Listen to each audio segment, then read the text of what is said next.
சமீபத்தில் ஒரு மேடையில் பாட்டில் ராதா படத்தில் ரொம்ப அநியாயமாக அக்கிரமமாக இருந்துச்சு. மேடையில் மிஸ்கின் பேசினாலாம் அவ்வளோ வல்கராக பேசணும் அவசியமே கிடையாது.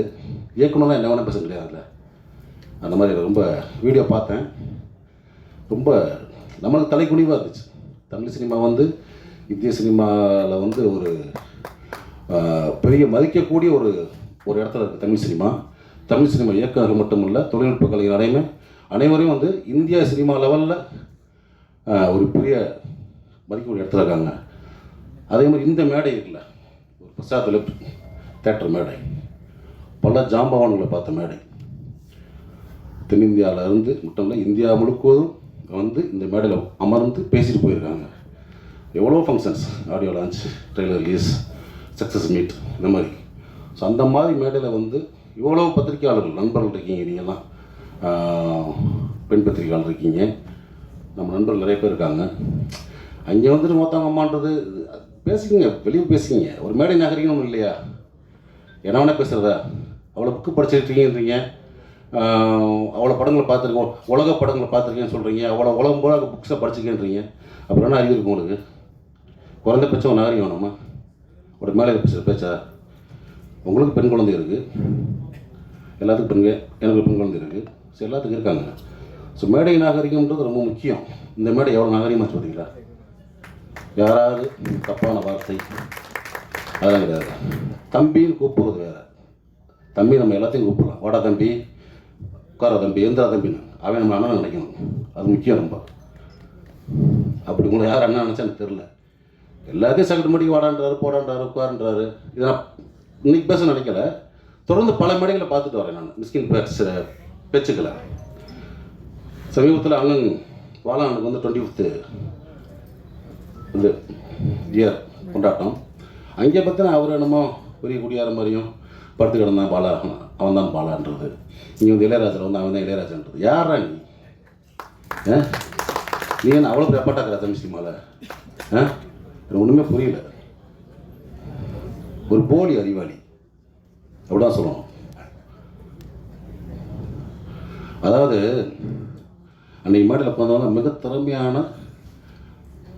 அற்புதமான நம்ம மண் சார்ந்த கதைகளை மட்டும் எடுத்து படம் பண்ணுற இயக்குநர்கள், அமீர் அண்ணா ஆகட்டும், வெற்றிமன் சார் ஆகட்டும், ரஞ்சித் சார் ஆகட்டும், பணங்களுக்கு வியாபாரிகிட்ட வந்து பர்கர் வியாபாரி குறைச்ச மாதிரி உலக சினிமாவிலேருந்து காப்பி அடித்து படம் பண்ணி ஜெயித்த ஒரு போலி அறிவாளி மிஸ்கின். எதுக்கு இந்த மாதிரி ரொம்ப அநாகரிகமாக ஒரு மேடையில் வந்து ஒரு ஆணவத்தெல்லாம் சொல்லி பேசி ரொம்ப மனசு கஷ்டமாக இருந்துச்சு. ஏன்னா தமிழ் சினிமா இயக்குநரில் நான் வந்து பெரிதும் மதிக்கக்கூடிய ஒரு கலைஞன். நான் எப்பயுமே ஒரு ஷூட்டிங் ஸ்பாட்டுக்கு போனாலும் சரி, இயக்குனர் என்ன சொல்கிறோம் அதை நான் வந்து அப்படியே கேட்டு நடிப்பேன். ஒரு பிளாங்க் பேப்பர் மாதிரி போவேன், ஒரு களிமண் மாதிரி போவேன். என்னை எப்படி வேணால் வடிக்கலாம், எப்படி வேணால் எழுதலாம், எதையுமே நான் ஒர்க் பண்ண மாட்டேன். என் கூட ஒர்க் பண்ண உங்களுக்கு தெரியும். அதே மாதிரி பொட்டேஷன் செடி மற்ற விஷயம் நம்ம அந்த டார்ச்சர்லாம் பண்ணக்கூடிய ஆர்ட்ஸ் கிடையாது. ஏன்னா நம்ம கீழேருந்து வந்திருக்கோம், ரொம்ப கஷ்டப்பட்டு ஒரு இடத்துக்கு வந்திருக்கோம். தமிழ் சினிமாவையும் தமிழ் சினிமா இயக்குநர்களையும் பெரிதும் மதிக்கக்கூடிய ஒருத்தன் தான். ஆனால் அந்த மேடை எனக்கு வந்து ரொம்ப அருவருப்பாக இருந்துச்சு. ஸோ மிஸ்கின் அவர்களே, நீங்கள் தம்பியாக இருக்கலாம், அண்ணன் இருக்கலாம், இல்லை என் ஒத்த வயதாக இருக்கலாம், சினிமா சொல்லுவாங்கள்ல, உங்கள் அம்மா எங்கள் அம்மா இல்லை சினிமாடான்னு, சினிமா அது. நீங்கள் வந்து ஒன்றும் ஒரு ட்ரெண்ட் செட்டர் ஃபிலிம் பண்ணியெல்லாம் நீங்கள் வந்து ஜெயிக்கலை. குத்தாட்ட பாடல்கள், ரொம்ப சாதாரண கதையில் எடுத்தால் ஜெயிச்சிருக்கீங்க. நீங்கள் சுசீந்திரன் மாதிரி ஒரு மண் சார்ந்த வெண்ணிலா கபடிகள் எடுத்தோம், அமீர் அண்ணன் மாதிரி ஒரு பருத்தியூரன் எடுத்தோம், ரஞ்சித் சார் மாதிரி ஒரு மெட்ராஸ் படம் எடுத்தோம், பாலான மாதிரி சேது படம் எடுத்தோம், வாலாசித்தல் மாதிரி ஒரு காதல் படம் எடுத்தோம். ஒரு கிழங்கு மாதிரி தோண்டி எடுத்து நீங்கள் படம் பண்ணல. வெளிநாட்டு படங்களுடைய முகத்தில் அதோடைய ஷார்ட்ஸை காப்பி பண்ணி, சீல்ஸை காப்பி பண்ணி ஜெயிச்ச ஆள். ஸோ நீங்கள் வந்து ஒரு போலி புத்திசாலி, அதை நான் வச்சுக்கிட்டு பிறகு இன்னும் பல முறை நீங்கள் பேசலாம், கொஞ்சம் நாகரிகமாக பேசுங்க. ஏன்னா நீங்கள் உட்காந்துருக்க மேடைகளில் பெரும் கலைஞர்கள் உட்காந்துருப்பாங்க. அன்றைக்கெல்லாம் மேடையில் சொல்கிறார், வெற்றிமாறனையும் ரஞ்சித் தேவ அமீர் இந்த பத்தரக்கூடிய ஆள் நீ பார்த்தீங்களா ஊற்றியா ஊற்றிங்க கேவலமாக இல்லையா எத்தனையோ பேர் குடிக்காமல் வந்துடலாம் குடிப்பழக்கம் இல்லாத இருக்கலாம் மேடையில் எப்படி பொத்தாம் கூட சொல்கிறீங்க ஏற்கனவே சினிமாக்காரனே கிளுகிளுன்னு தான் இருக்குது பார்க்குற பார்வை வேறு மாதிரி இருக்குது இந்த மாதிரி நம்மளே தாழ்த்தி நம்மளே வெளியே அசிங்கப்படுவான்னு நினைக்கிறேன். இது வந்து